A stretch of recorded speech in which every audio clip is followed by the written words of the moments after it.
Halo teman-teman, hari ini kita akan membuat video tutorial bagaimana cara mengisi belangko operasi jaringan irigasi.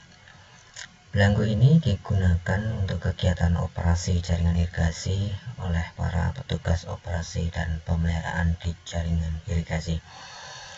Di dalam video ini kita tidak akan menjelaskan apa itu belangko operasi, apa itu jaringan irigasi, atau apa itu operasi dan pemeliharaan irigasi.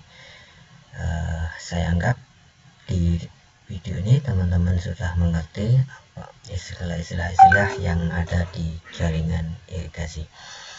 Ke depan nanti kita akan bersama-sama melakukan tutorial bagaimana cara mengisi belangko operasi tahap demi tahap. Selamat menikmati. Di dalam belangko operasi ada sekitar 1 sampai 12 belangko, dimana belangko ini masing-masing memiliki jangka waktu pengisian. Di dalam video kali ini saya hanya ingin memberikan tutorial bagaimana cara pengisian belangko operasi nomor 1 atau belangko O1. Seperti dilihat di dalam screen ini bahwa di belangko 01 ini yang saya blok kuning, ini nanti yang akan kita bahas dalam beberapa menit ke depan, dimana belangko O1 ini atau belangko operasi nomor 1 ini judul belangkonya adalah usulan dan keputusan luas tanam per daerah irigasi. Untuk belangko ini sendiri di dalam jadwal peralatan belangko ini ada keterangan T. Apa itu T yang dimaksud?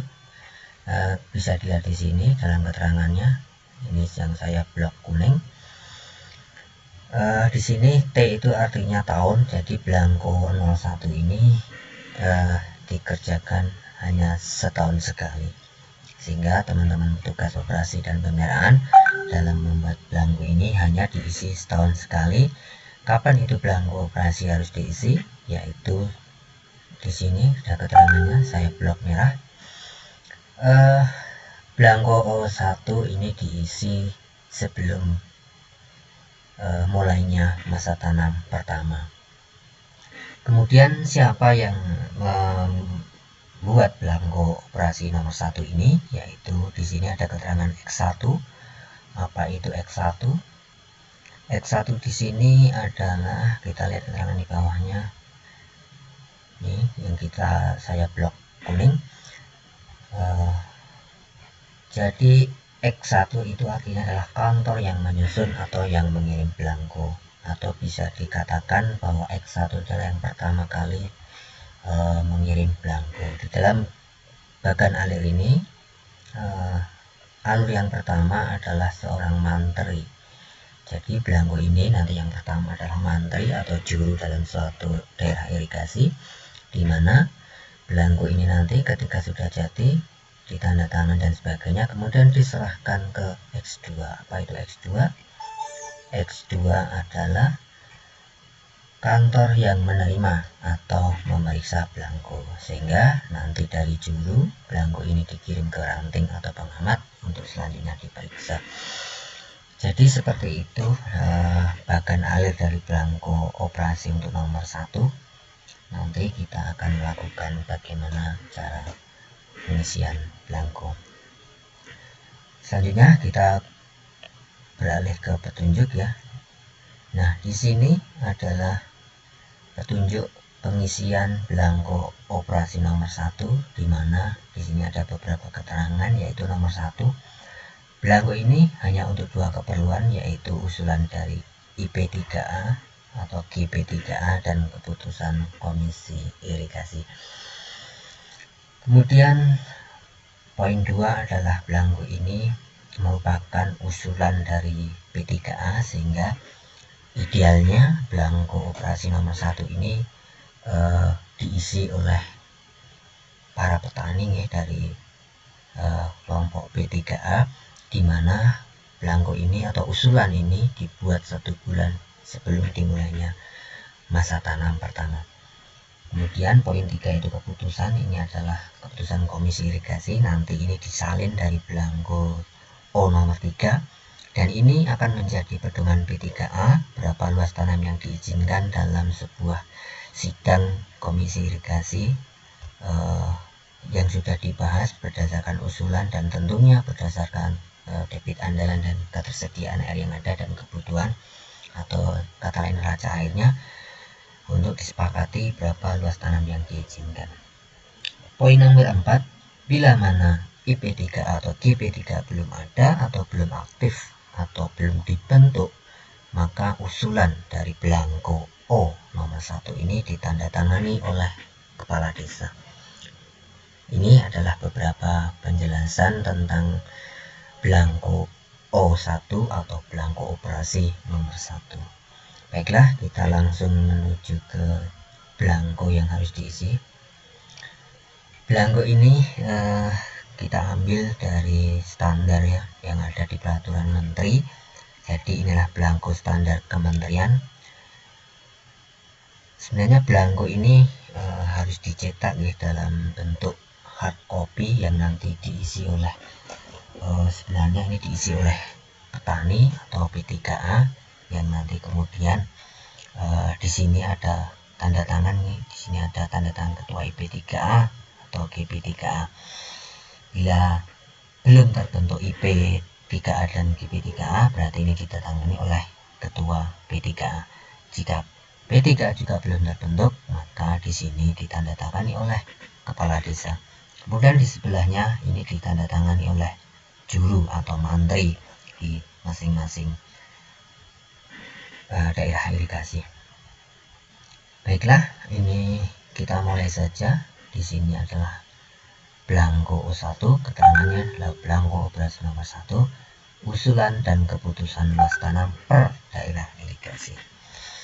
Langkah yang pertama, di dalam belangko ini ada keterangan daerah irigasi, ini diisi ya, nama daerah irigasi. Misalnya saya ambil contoh di sini, saya tulis daerah irigasi Mergangsan. Ini silahkan ditulis nama daerah irigasinya masing-masing sesuai dengan wilayahnya atau di mana P3A ini berada. Kemudian selanjutnya adalah nomor kode daerah irigasi. Ini kita mengacu pada peraturan menteri. Kode daerah irigasinya kita mengacu pada peraturan menteri nomor 23 PRD tahun 2015 tentang pengelolaan aset irigasi. Di dalamnya ada penjelasan tentang kode irigasi. Ini di sini ada keterangan kode daerah irigasi, di mana penulisan kode daerah irigasi terdiri atas 8 digit dengan ketentuan sebagai berikut. Kode untuk daerah irigasi yang utuh terletak dalam satu kabupaten atau kota, di mana digit ke-1 dan ke-2 ini adalah kode provinsi, kemudian digit ke-3 dan ke-4 merupakan kode kabupaten. Kemudian digit ke-5 sampai ke-8 merupakan nomor urut daerah irigasi dalam satu kabupaten atau kota. Ini adalah kode di mana daerah irigasi berada dalam satu kabupaten. Kemudian yang kedua ini adalah kode di mana daerah irigasi berada pada lintas kabupaten atau kota. Maksudnya seperti apa? Misalnya bendungnya di dalam kabupaten A, kemudian lahan yang dioncori atau yang diairi sampai melewati kabupaten atau kota B. Nah, seperti itu, jadi melintas, di mana digit nomor 1 dan 2 ini adalah merupakan kode provinsi, dia berada dalam provinsi di mana lintas kabupaten berada. Kemudian digit ke-3 dan 4 berupa angka 00 yang merupakan kode lintas, jadi sudah kode baku ya. Kalau yang tadi kode 3, 4 nya adalah merupakan kode kabupaten. Untuk kode yang daerah irigasinya berada di dalam satu utuh kabupaten, sedangkan yang lintas maka digit 3 dan 4-nya adalah kode baku, yaitu 00 yang merupakan kode lintas.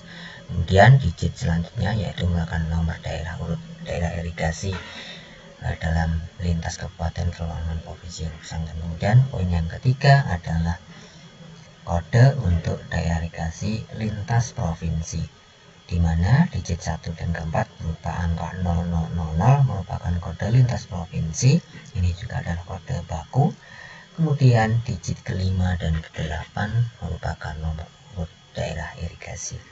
Kemudian kode kewenangan di sini ada A, B, dan C. Untuk A adalah kode daerah irigasi kewenangan pemerintah, artinya mungkin pusat ya. Untuk nomor poin B, kode daerah irigasi kewenangan pemerintah provinsi. Yang C untuk kewenangan pemerintah atau kabupaten kota. Di dalam belangko ini saya ambil contoh DI daerah irigasi Mergangsan yang berada di provinsi daerah istimewa Yogyakarta. Nanti kita akan ambil daerah irigasi Mergangsan ini adalah daerah lintasnya, di mana daerah irigasi Mergangsan bendungnya ada di suatu kabupaten tertentu dan lahannya melintasi dalam kabupaten yang lain dalam satu provinsi. Baik, kita lanjut. Jadi untuk daerah irigasi Mergangsan, kita lihat ke dalam tunjuknya tadi. Karena daerah irigasi ini adalah irigasi lintasnya, sesuai di dalam peraturan menteri tentang kriteria dan penetapan status daerah irigasi. Jadi nanti teman-teman bisa melihat kriteria dan penetapan status daerah irigasi masing-masing, bisa dilihat di peraturan Menteri PUPR nomor 14 tahun 2019. Di sini ada daerah irigasi yang menjadi kewenangan di provinsi atau di kabupaten mana saja. Saya ambil tadi adalah contoh di mana ini adalah bendung atau daerah irigasi Mergangsan berada di provinsi daerah istimewa Yogyakarta yang berada di melintas di Kabupaten Bantul dan di kota Yogyakarta. Untuk kode provinsinya sendiri, untuk Jogja kode provinsinya ini ya. Jadi teman-teman bisa dilihat nanti di provinsi mana. Jika di DKI Jakarta maka nomornya ini, karena tadi saya ambil untuk daerah irigasi Yogyakarta maka kodenya saya ambil yaitu 3400. Jadi di sini kita tulis seperti contoh yang tadi, seperti ini. Karena berada di lintas berarti kita menggunakan poin 2 yaitu kode untuk daerah irigasi lintas kabupaten atau kota, daerah irigasi lintas kabupaten atau kota, di mana digit 1 dan 2 merupakan kode provinsi, di mana tadi digit 3400 merupakan kode lintas. Kita isikan tadi DIY, kodenya adalah 3400. Ini adalah kode daerah provinsi daerah istimewa Yogyakarta. Kemudian kita lihat kembali, setelah kode provinsi dan kode lintas maka untuk digit kelima merupakan nomor urut daerah irigasi dalam kewenangan provinsi yang bersangkutan. Kita lihat di dalam Permen 14 tadi tentang status dan penetapan status daerah irigasi, di mana Mergangsan berada di urutan nomor 35, sehingga nomor kodenya menjadi 34000035. Kita lihat lagi bagaimana penulisan kodenya. Oke, jadi seperti ini. Ini adalah kode irigasi untuk daerah irigasi Mergangsan. Kemudian total luas sawah irigasi ini juga bisa dilihat di dalam daerah Megangsan, di mana total luasnya adalah 15 hektar. Kita isikan di sini sejumlah 15 hektar seperti di dalam tertentu. Kemudian di dalam ini nama P3A bagi P3A ini kita sesuaikan dengan kelompok atau yang memberikan usulan. Jika yang membolehkan adalah P3A, maka ini bisa kita ganti menjadi nama organisasi P3A. Misalnya kita ambil contoh Kertoguna.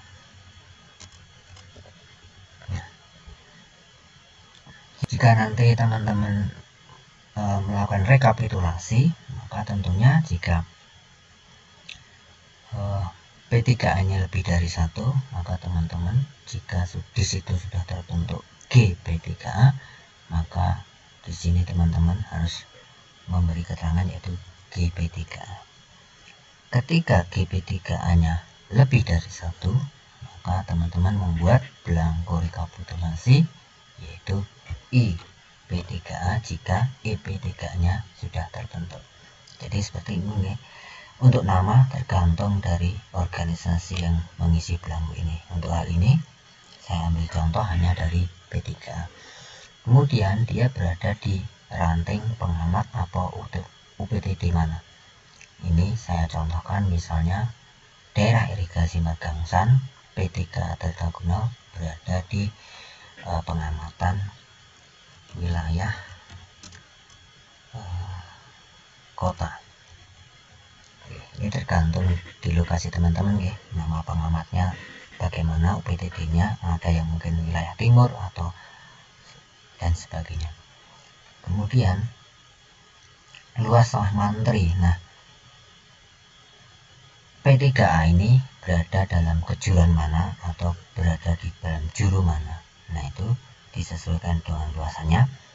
Untuk contoh saya ini saya anggap bahwa di sini juru membawai beberapa daerah irigasi, sehingga luas sawah mantri atau juru ini saya samakan dengan daerah irigasi yaitu 15 hektar. Mungkin di lokasi lain luas juru ini bisa berbeda. Artinya dalam suatu daerah irigasi, dalam satu daerah irigasi ada beberapa juru. Untuk contoh yang saya contohkan ini kebalikannya. Jadi beberapa daerah irigasi juru membawai beberapa daerah irigasi, sehingga untuk memudahkan luas sawah mantri juru saya samakan aja dengan luas sawah daerah irigasi lintas ya, karena ini kecil jadi biar mudah untuk melihatnya, sehingga ini saya samakan. Kemudian kecamatan ini hanya saya contohkan saja nih. Misalnya untuk kecamatan ini di dalam belangko ini saya ambil contoh untuk daerah irigasi Megangsan, dia melewati 2 kecamatan. Ini hanya contoh saja, nanti bisa disesuaikan di wilayahnya masing-masing. Misalnya Megangsan ini melewati kecamatan Megangsan itu sendiri, dan misalnya Minggir. Ini hanya contoh saja, ini bisa disesuaikan kondisi di tempat temannya, di kondisi di wilayahnya masing-masing. Untuk kabupaten sendiri, karena ini adalah daerah irigasi lintas, maka saya juga akan isi 2 kabupaten dua-duanya, yaitu dia melintas di Bantul dan kota ya. Silakan nanti ini data-data ini menyesuaikan di wilayahnya masing-masing. Kemudian selanjutnya kita akan mengisi periode masa tanam, yaitu kan saya ambilkan contoh karena ini adalah usulan, jadi kita anggap ini adalah usulan untuk periode selanjutnya, yaitu tentunya karena hari ini adalah tahun 2020, maka saya akan memberikan contoh untuk pengisian periode berikutnya, yaitu di tahun 2020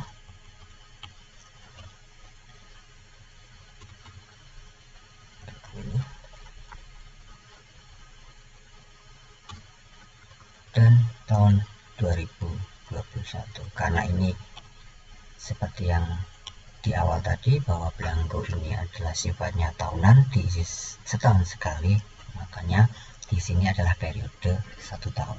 Tentunya tidak 1 tahun penuh dari Januari sampai Desember, bisa jadi lintas tahun, artinya 2020 dan 2021. Misalnya di dalam MT1 atau di dalam musim tanam 1 ini, di dalam P3A Tirtoguno ini di DI Daerah Megangsan, mereka mengusulkan untuk MT1 berada di bulan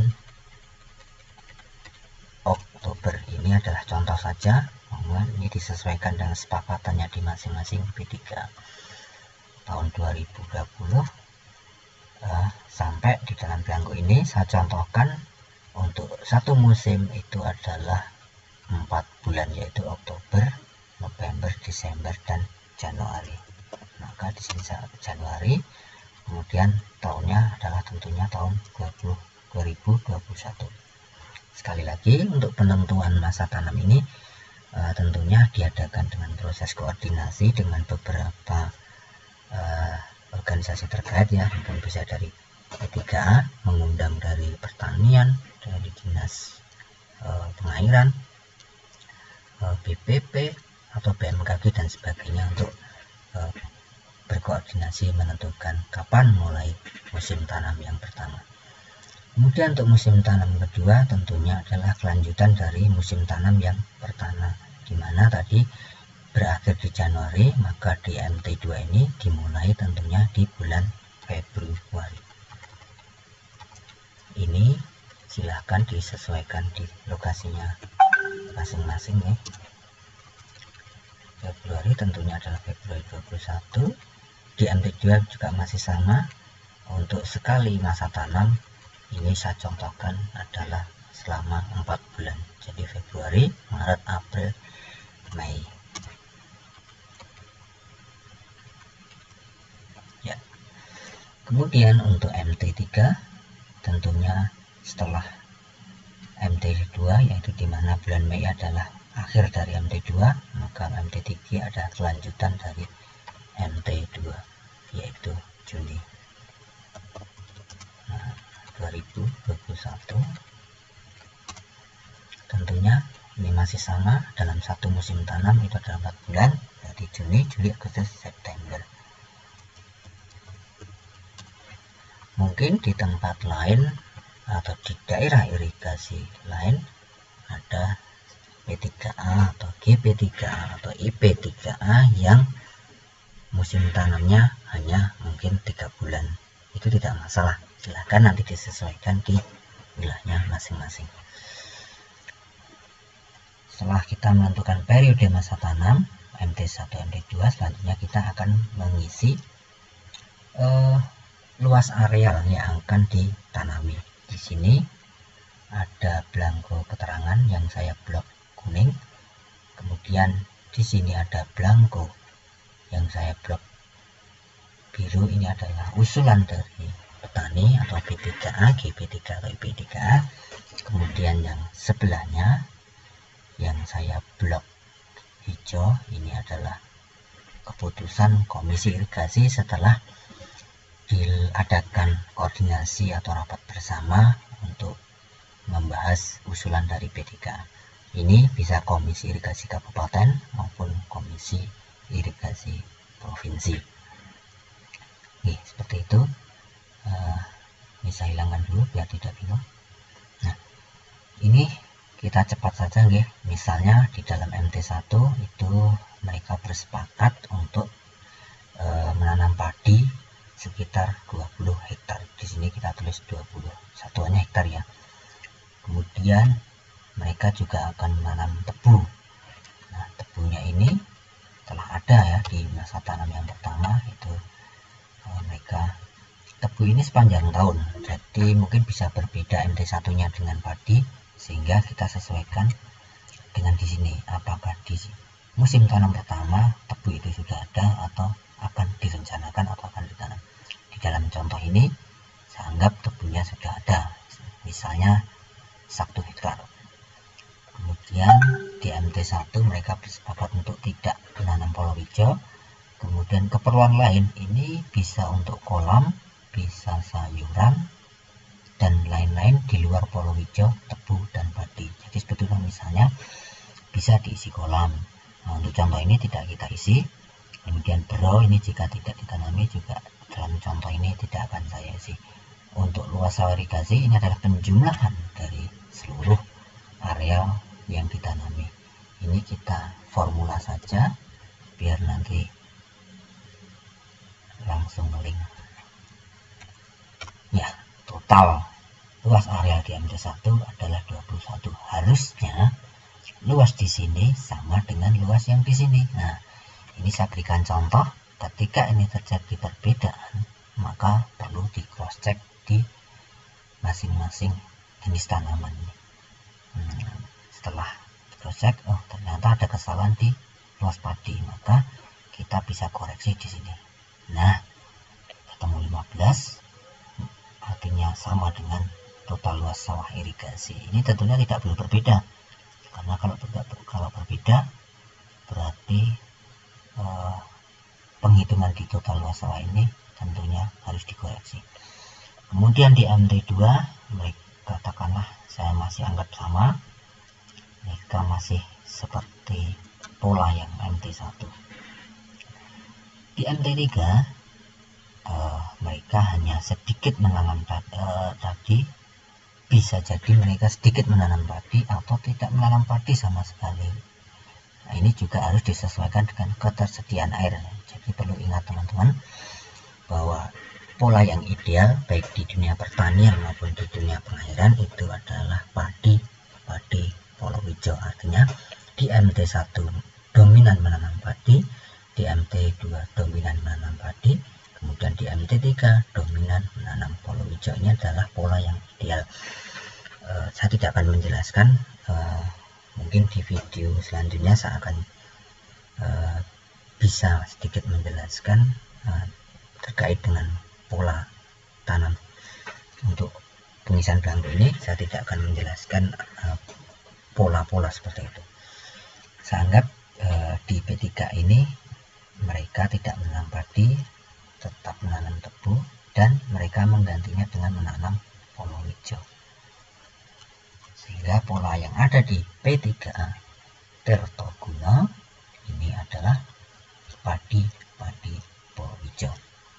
Kemudian ini kita kosongkan karena ini diisi setelah hasil rapat koordinasi komisi irigasi yang nanti sebenarnya diisi di belangko 3. Nah, ini kita cuplik di belangko O3 karena ini belum dirapatkan, sehingga ini kita kosongi. Misalnya ini kita beri tanggal karena ketentuan pengisian belangko O1 ini adalah maksimal 1 bulan sebelum MT1, artinya tentunya ini dibuat pada bulan sekitar Agustus atau September. Misal kita bikin ini di tanggal September awal, misalnya tanggal 1 September 2020. Kemudian ini adalah ketua P3A seperti yang di atas tadi. Ini contohnya untuk ketua P3A, tanda tangan. Di sini tanda tangan, ini namanya misal Bapak Tugio sebagai ketuanya. Nah, ini Tirto nama P3-nya. Nah, seperti ini. Kemudian di sini ada hari tangan. Kemudian ini ada tanda mantri atau juru nih. Mantri atau juru. Silahkan nanti diisi. Misalnya juru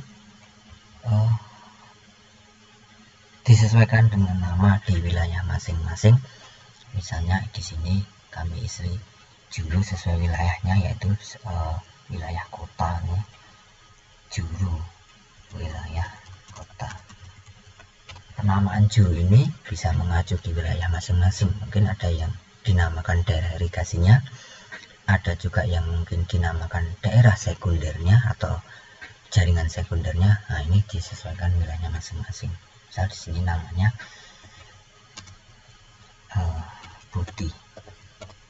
Nah, di beberapa daerah ada juru ini yang statusnya sudah PNS, ada yang statusnya masih non PNS, sehingga ini juga di sini ada pengisian NIP, nomor induk pegawai, ini bisa dikosongi jika jurunya masih non PNS. Jadi seperti itu pengisian dari belangko O nomor 1. Ini di bawah ada keterangan nih tadi. Ini adalah belangko ini laporan tahunan, dibuat 1 tahun sekali sebagai usulan dari baik IP3A atau GB3A atau P3A dan kebutuhan komisi irigasi yang nantinya diambil dari belangko O3, di mana belangko ini dibuat maksimal sebelum MT1 dimulai. Kemudian setelah ditangani oleh juru, maka belangko ini diserahkan ke ranting atau pengamat untuk diperiksa. Ini mudah nih teman-teman. Jadi pengisian ini sebenarnya tidak sulit ya. Artinya jika belum dilakukan, hanya melihat dari tutorial ini tentunya ada beberapa hal yang masih membingungkan, tetapi jika ini dicoba dipraktekkan, ini tentunya nanti akan menjadi mudah. Apalagi belangko ini sama dari tahun ke tahun, pengisiannya juga sama, sehingga nanti teman-teman petugas operasi nanti tentunya akan sangat mudah sekali untuk mengisi belangko ini. Mungkin bagi yang belum pernah mengisi sama sekali akan banyak kesulitan di dalam, tapi itu wajar karena memang sesuatu yang pertama dilakukan pasti akan menemui kendala. Ini saja dari saya tata cara atau tutorial pengisian belangko O1. Mudah-mudahan membantu. Tentunya banyak hal yang kurang dari tutorial ini. Saya masih membutuhkan masukan dan kritik, silahkan nanti bisa ditulis di dalam komen. Jangan lupa setelah menonton video ini segera lakukan, aplikasikan, realisasikan, mencoba di wilayahnya masing-masing. Mungkin sambil berjalan akan banyak kesalahan-kesalahan, tetapi itu tidak masalah, nanti bisa diperbaiki di tahun berikutnya. Jangan lupa setelah menonton ini untuk klik tombol like, silahkan nanti komen, bisa berisi kritikan, masukan, atau mungkin koreksi.